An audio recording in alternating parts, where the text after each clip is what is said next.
Cicak termasuk jenis binatang reptil kecil yang pandai merayap. Reptil ini memiliki bulu-bulu halus yang terdapat di kakinya sehingga bisa merayap di permukaan vertikal. Bulu-bulu halus tersebut berfungsi sebagai lem yang mampu berjalan menahan tekanan gravitasi yang membuat cicak tidak terjatuh. Cicak banyak ditemukan merayap di dinding dan langit-langit rumah. Terkadang dia turun ke meja makan dan masuk ke wadah makanan. Terlihat menjijikan bagi banyak orang. Ternyata cicak memiliki bahaya yang tidak boleh diremehkan. Tahi atau kotoran cicak terkandung bakteri salmonella yang bila masuk ke tubuh manusia bisa menyebabkan demam, diare, dan kejang pada bagian perut. Bisa kita bayangkan saat cicak buang kotoran dari langit-langit rumah lalu jatuh ke lantai, baju atau badan kita, atau jatuh ke makanan, tentu sangat bahaya. Di situs Dokter Sehat dijelaskan salah satu jenis bakteri yang ditemui di dalam tubuh cicak adalah Escherichia coli atau E. coli. Bakteri E. coli dikenal luas sebagai salah satu penyebab utama sakit perut atau gangguan pencernaan lainnya. Karena alasan inilah, ada baiknya kita memastikan bahwa lauk atau makanan yang akan kita konsumsi ditutup dengan tudung saji dengan rapat sehingga tidak akan mudah dimasuki oleh cicak. Hendaknya, sendok nasi juga sebaiknya tidak diletakkan dengan sembarangan agar tidak mudah disentuh oleh cicak sehingga tidak akan mudah terkontaminasi bakteri E. coli yang berbahaya.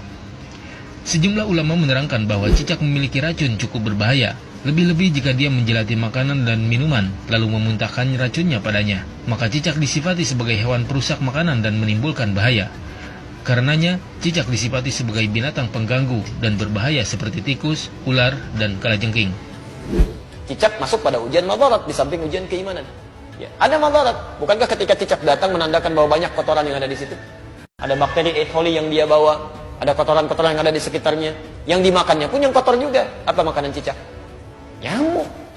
Nyamuk. Jadi ini menandakan bahwa ketika cicak hadir itu dia diciptakan oleh Allah, bukan diciptakan untuk dibunuh. Diciptakan untuk menandakan ada madarat di sekitaran itu dengan kotoran-kotoran. Makanya diciptakan oleh Allah untuk menunjukkan ada yang kotor, ada yang gak bagus, termasuk dirinya sendiri.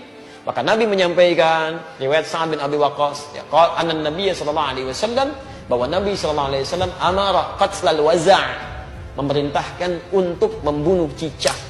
Membunuh cicak dan ada pahala di situ. Bunuhnya cicak itu seperti kita membunuh nyamuk untuk menunjukkan ada kotoran-kotoran di situ yang hikmahnya harus kita jauhkan. Memang diciptakan dia untuk menunjukkan itu dan harus dibunuh dia. Harus dibunuh. Ketika Anda bunuh itu bukan cuma ada pahala di situ, tapi menghilangkan keburukan-keburukan yang mungkin muncul. Termasuk di situ mengusir keadaan-keadaan jin, karena jin senang di tempat yang kotor. Makanya saya bisa katakan kalau ada cicak tuh beberapa tempat, itu jin biasanya ada juga di situ. Karena senang di tempat-tempat yang kotor. Senang di tempat-tempat yang kotor. Jelas di sini? Dalam kitab Al-Mawsu'ah Al-Fiqhiyah, membunuh cicak dan sejenisnya termasuk disyariatkan dan disunahkan. Termasuk yang disyariatkan untuk dibunuh adalah ular. Begitu juga disunahkan membunuh cicak meskipun tidak menyakiti. Hal ini berdasarkan hadis yang diriwayatkan Sa'ad bin Abi Waqqas radhiyallahu anhu, bahwasanya Nabi Shallallahu alaihi wasallam memerintahkan untuk membunuh cicak. Beliau menyebut hewan ini dengan hewan kecil pengganggu. Alasan lainnya, dari sisi histori, karena nenek moyang cicak bersedia menjadi alat setan untuk menimbulkan keburukan kepada Khalilullah Ibrahim alaihissalam, berusaha meniup api yang membakar Nabi Ibrahim agar terus menyala. Dari Ummu Syarih radhiyallahu anha, ia berkata, Rasulullah Shallallahu alaihi wasallam memerintahkan untuk membunuh cicak. Beliau bersabda, dahulu cicak ikut membantu meniup api untuk membakar Ibrahim alaihissalam.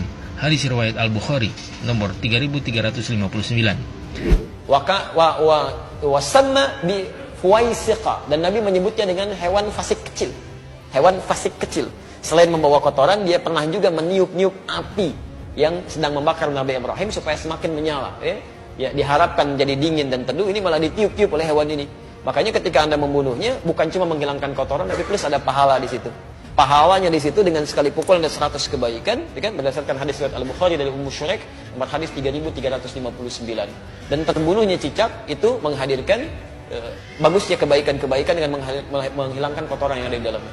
Jelas di sini? Cicak salah berpihak sehingga menyebabkan dirinya mendapat predikat buruk. Ia membantu setan, musuh Allah, untuk mencelakakan wali Allah.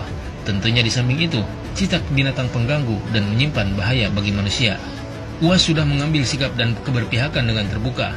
Karena itu jangan sampai kita seperti cicak yang karena kesalahannya dalam berpihak ia dihukum oleh Allah Azza wa Jalla. Tulis Ustaz Fuaz Al-Hazimi di akun Facebooknya. Wallahu a'lam.